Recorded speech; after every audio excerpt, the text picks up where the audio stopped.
Very good morning children. बच्चों, आज हम स्टार्ट करने वाले हैं आपका नेक्स्ट चैप्टर, जो कि सेकेंड टर्म से हैं।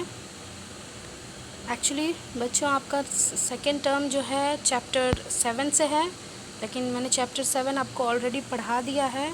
So let us continue chapter 8। Name of the chapter is soil and it's conservation, यानी मिट्टी और इसका बचाव।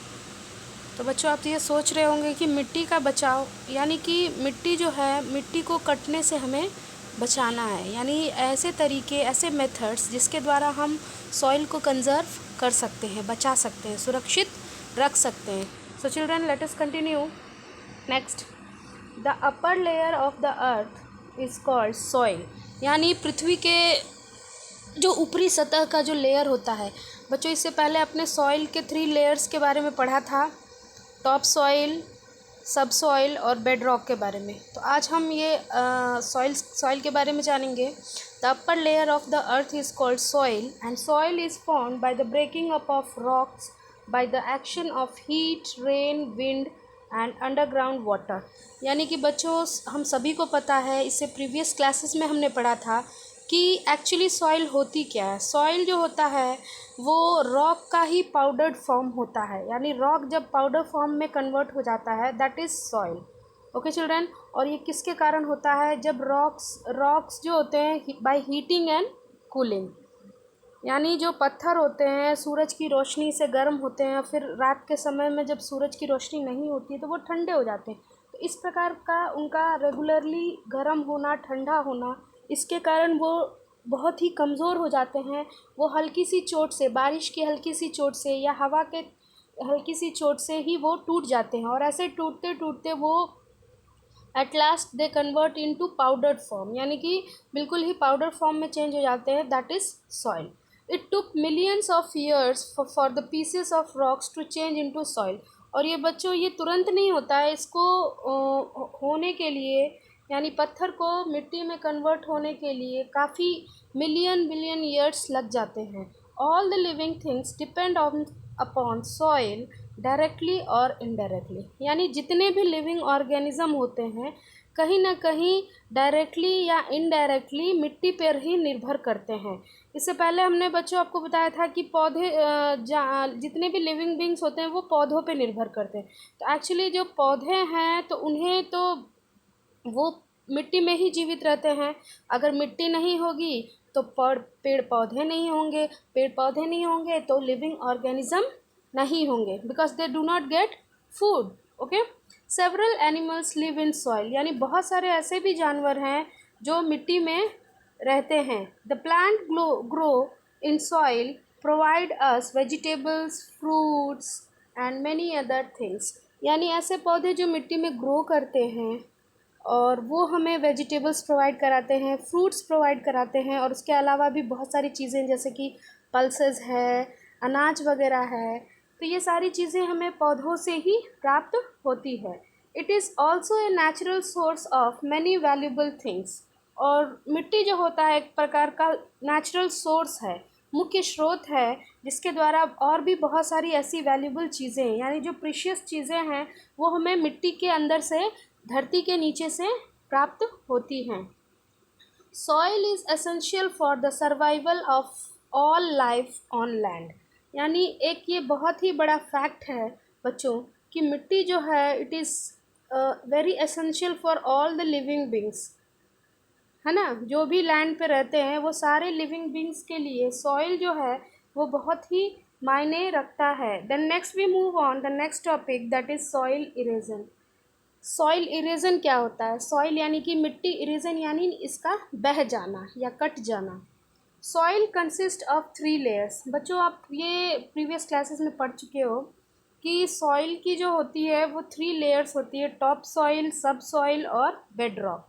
The upper most layer of the soil is called top soil, यानी सबसे ऊपरी सतह की जो टॉप वाली जो सॉइल होती है उसे हम टॉप सॉइल कहते हैं, जिसमें कि प्लांट्स वगैरह ग्रो करते हैं। The soil below the top soil, और ठीक टॉप सॉइल के नीचे जो बीच में वो जो सॉइल पाई जाती है, दैट इज़ कॉल्ड सब soil, and it consist of broken rock pieces and is hard. और ये जो होता है टूटे हुए जो रॉक्स होते हैं उससे बनी होती है, और ये काफ़ी हार्ड भी होती है। At the bottom of the sub soil there is a bed rock. उसके बाद उससे सबसे नीचे अगर हम मूव करते हैं तो that is bed rock. You can see in the figure. ये बच्चों ये बेड रॉक है, यानी बड़े बड़े पत्थर हैं का जमाव है। फिर उसके बाद जो छोटे छोटे पत्थर है दैट इज़ सब सॉइल, और जो पाउडर्ड रॉक है यानी कि जो मिट्टी में कन्वर्ट हो चुकी है that is top soil.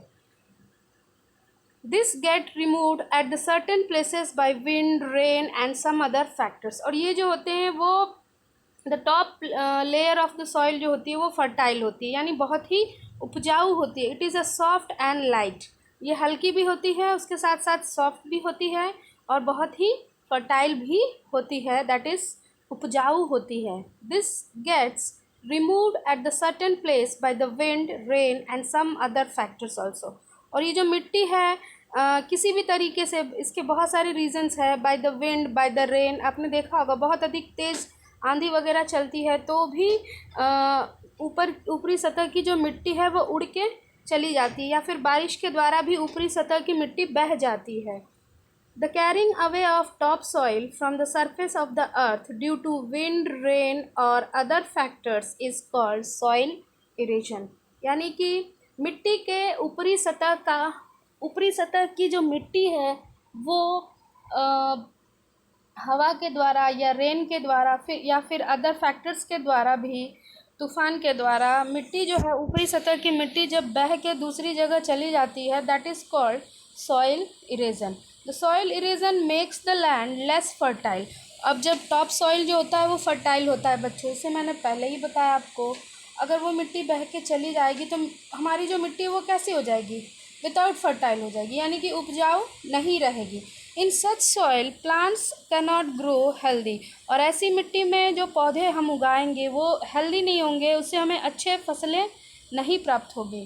Farmers reap poor harvest, यानी फार्मर्स जो होते हैं उनको उनकी जो फसल होगी वो काफ़ी अच्छी नहीं होगी, है ना। The poor harvest cannot be sufficient to feed all the living beings who depend on it. और अगर अच्छी फसल नहीं होगी तो जितने भी लिविंग बींग्स हैं उनको फीड करने के लिए अनाज नहीं हो पाएगा। So children, the soil erosion also make the earth surface uneven, plants get uprooted. Let us study the factors और agents that causes soil erosion। यानी कि बच्चों जो सॉइल इरेजन होता है वो क्या करता है, पृथ्वी की सरफेस को एक तो अनफर्टाइल बना देता है, यानी उसकी फर्टिलिटी को ख़त्म कर देता है। और दूसरी चीज़ें कि जो भी पौधे उस पर होते हैं वो सब उखड़ जाते हैं। Let us study the factors और एजेंट्स, यानी अब हम पढ़ेंगे कि इसके कौन कौन से ऐसे फैक्टर्स हैं जिसके द्वारा सॉइल इरेजन होता है या that causes soil erosion. Let us start factors causing soil इरेजन।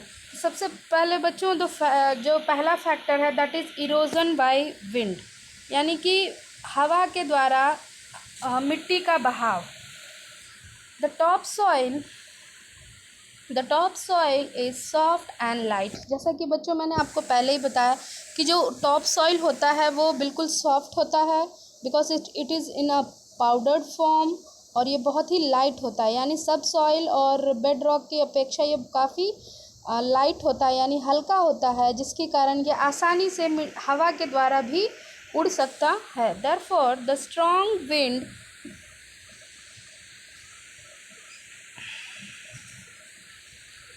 Therefore, the strong wind blow away the top soil in desert and in semi-desert region। आपने देखा होगा कि रेगिस्तान वाले जगहों में आपने देखा होगा कि हवा के साथ, तूफान के साथ रेत भी उड़ता है, यानी ऊपरी सतह की जो मिट्टी होती है या रेत होता है वो भी उड़ता है। A lot of dry soil or dust is blown away by the wind। अगर वो मिट्टी बिल्कुल सूखी है तो वो आसानी से डस्ट के रूप में हवा के साथ उड़ जाती है। If the wind is very strong it moves a good part of the soil. अगर हवा जो है काफ़ी अच्छी है, काफ़ी तेज़ है, बहुत ज़्यादा स्ट्रॉन्ग है, तूफ़ान के रूप में है, तो वो काफ़ी ज़्यादा मात्रा में मिट्टी को बहा के ले जाती है। The wind also affects the crop, और हवा से क्रॉप्स को भी अफेक्ट होता है। मैन्योर इज़ ब्लोन यानी जो खनिज तत्व है उस मिट्टी की वो सारी बह के चली जाती है। Quite often the root of a plants lose their soil cover and die. और एक चीज़ और होती है बच्चों की, जब मिट्टी पौधों के रूट से बह के चली जाती है तो पौधे जो है वो अपने आप को उसमें मिट्टी में ज़िंदा नहीं रख पाते हैं, क्योंकि उसके रूट्स के चारों ओर की जो मिट्टी है वो बह चुकी है, तो वो एट लास्ट वो मर जाते हैं। ओके बच्चों, तो इस प्रकार बच्चों जो इरोजन होता है वो बहुत ही हार्मफुल होता है पौधों के लिए भी और मिट्टी के लिए भी। बच्चों यहाँ पे एक एक्टिविटी दी है, you can see place a newspaper over the surface of a table, make a heap of sand. बच्चों यहाँ देख रहे हो, यहाँ पे एक बच्चे ने हीप ऑफ सैंड बनाया, यानी कि सैंड का जो गल्ला जो बोलते हो भोजपुरी में, यू से हाँ है ना, कि उसका एक हीप बनाया और उसको जब वो मुंह से ब्लो करता है तो कुछ जो मिट्टी ऊपरी सतह की जो मिट्टी है वो उड़ के यहाँ पे चली आती है, यू कैन सी ना। तो ठीक वैसे ही सॉइल इरेजन जो होता है, सॉइल इरेजन बाय विंड जो होता है, बिल्कुल वैसे ही होता है। In the same way the strong wind blows the top soil In the same way, the strong wind blows the topsoil from the place to another, especially when there is no grass or plants in the soil. और अगर उस मिट्टी में बिल्कुल ही पौधे नहीं हैं तो सारी की सारी मिट्टी उड़ के चली जाती है। और अगर उसमें बाय द वे पौधे होते हैं तो पौधे कुछ मिट्टी हद तक कुछ मिट्टी को रोक के रखते हैं, बिकॉज उसके जो रूट्स होते हैं वो मिट्टी को पकड़ के रखते हैं। लेकिन जब मिट्टी रूट्स की भी जो मिट्टी निकल जाती है तो पौधे एट लास्ट मर जाते हैं। तो इसको रोकने का आसान तरीका है कि अगर हम बहुत सारे खेतों में बहुत सारे फसल लगा दें या फिर पेड़ पौधे लगा दें तो इससे भी कहीं ना कहीं मिट्टी का बहाव रुक सकता है। Next we talk about erosion by rain, यानी बारिश के द्वारा मिट्टी का बहाव। Heavy rain also causes soil erosion as the top layer of the soil is light, it gets washed away by the rain and the flood. यानी बारिश के द्वारा भी, ठीक बारिश और बाढ़ के द्वारा भी पृथ्वी के ऊपरी सतह की जो मिट्टी है जो कि बिल्कुल फर्टाइल है वो बह के चली जाती है। और इस प्रकार से ये भी एक कारण है, यानी बारिश भी एक कारण है जिसके द्वारा मिट्टी का बहाव होता है। यू कैन सी यहाँ पे एक एक्टिविटी की हुई है बच्चों ने, यहाँ पे मिट्टी का बहुत बड़ा ढेर बनाया, फिर उस पर अगर हम फोर्स के साथ पानी डालते हैं तो मिट्टी क्या करती है, वहाँ से बहना स्टार्ट कर देती है, जो अपने साथ which carries rich nutrients and humus is carried away. It is deposited at the bottom of the river, और वो बह के नदी के तली में चली आती है, जिसे हम कहते हैं सिल्टिंग। क्या बुलाते हैं बच्चों? सिल्टिंग। यानी कि the deposition of the top layer of the soil in the river bed is called silting. Running of water also washes the soil from the hill slopes, यानी कि जब नदियों का पानी पहाड़ों से जब नीचे की तरफ आता है, स्लोपिंग या स्लेंटिंग होने के कारण पहाड़ियों से जो पानी आता है तो वो अपने साथ मिट्टी को तेज़ बहाव के साथ वो मिट्टी को भी बहा कर लेकर आता है। This makes the slopes unfit for cultivation. इसके कारण जो हिली एरिया में जो स्लोप्स होते हैं यानी कि पहाड़ी क्षेत्र होते हैं वहाँ पे कल्टीवेशन यानी कि खेती करना बहुत ही मुश्किल होता है। जैसे कि द चंबल वैली, चंबल घाटी is an important example. A river coming down the hill carries a lot of mud with it. यानी कि चंबल घाटी जो है वो एक उसका एक बहुत बड़ा उदाहरण है, जहाँ पे आप देखोगे कि नदी का जो पानी है वो अपने साथ बहुत सारी मिट्टी बहा के ले आता है। When it reaches the plains, it follow to the river and becomes slow. अब वो जब वो प्लेन में पहुंचता है तो बिल्कुल स्लो हो जाता है, और जब वो स्लोपिंग सरफेस से आता है तो काफ़ी फास्ट रहता है। It leaves a part of soil on its way, और अपने साथ वो मिट्टी को छोड़ जाता है। Due to accumulation of soil the river changes its course. Soil के वजह से जो नदी होती है वो अपना कोर्स यानी कि अपना बहाव चेंज कर देती है। In Bihar river Kosi is known as to change its course quite frequently. यानी बिहार में जो कोसी नदी है वो धीरे धीरे अपना जो एंगल है वो चेंज कर रही है, यानी कि जिस जिस दिशा में उसे बहना है उस दिशा में वो नहीं बह रही बल्कि दूसरे दिशा में वो टर्न करे। It causes great havoc in 2008 when lakh of people were affected. इससे क्या होता है कि आसपास के रहने वाले लोग काफ़ी इफ़ेक्टेड होते हैं. You may have heard of Yellow River. आपने येलो रिवर का नाम भी सुना होगा. In China called Huang Ho.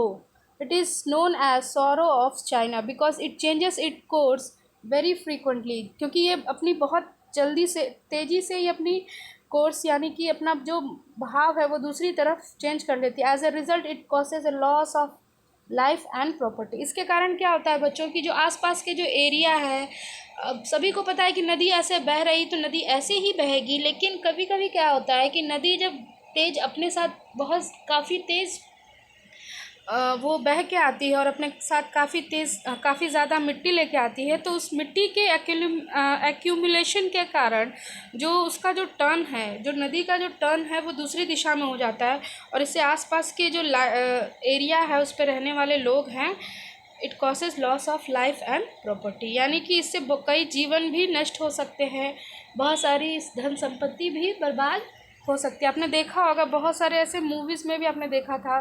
Mohenjodaro आपने मूवी में देखी होगी कि जो नदी है जिसको जिधर किस तरफ बहना था वो अपने साथ पूरे गांव को बहा के लेके चली जाती है. So children, I am going to close this video. In the next video I will teach you about many more about erosion. Okay, so children, thank you for watching this video.